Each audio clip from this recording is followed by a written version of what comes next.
Hey guys, Phobos here. I think this video is long overdue, and before we start, please pause and read the text on your screen before you leave a silly comment. Okay, so let's get into it. I am here today to propose one simple question: why is Yorick still in the game? Let's begin with his skill set.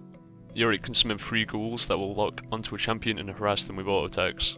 Across the 3, they will offer an AoE slow, single target slow, sustain, and a movement speed increase for Yorick. Also, it's worth noting Yorick's passive, Unholy Covenant, will grant him 5% flat damage reduction and 5% increased auto attack damage per ghost spawned. These skills offer Yorick an insane lane phase. It's matched by literally no other champion, and since after pressing either Q, W or E respectively, the game will play itself, Yorick's skill cap is the lowest in the game. Now before I move on from that point, I'm not saying that Yorick is a noob champion, Riot please remove him, or anything like that.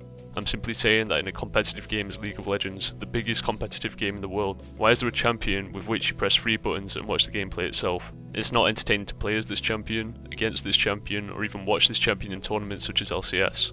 What makes it even worse is the fact that there is no counterplay to these ghouls either than running away or face tanking the free poke from Yorick. Any counter trade will be soaked by his passive, on top of his Omen of Famine healing him up.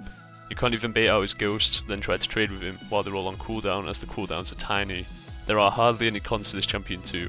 Yorick has no mana issues because the first item you're going to be building on him is Tear of the Goddess, and then from then onwards you can always have enough mana for your spells unless you spam your ghouls off of cooldown. Being melee isn't a weakness for him because his Omen of Pestilence has a range of 600 and his Famine 550, which is more than or equal to the same range as our current meta ranged top champions. Here I'm going to tackle some things that I know will be mentioned, such as counter champions, in example Nunu and Cho'Gath. We all know that you can take these 2 champions and deal with Yorick, but still you'll only have a farm lane, and is a champion really balanced when only 2 champions can consistently deal with him? Also, people are going to mention that Yorick is easy, just get a gank on him as he has no escapes. I also agree with that point, but is a champion really balanced when you need to put him in a 2v1 scenario? And think how strong Yorick is if he causes that much pressure that he needs to be ganked consistently. Even the best laners in the game, such as Elise, can't deal with Yorick without help.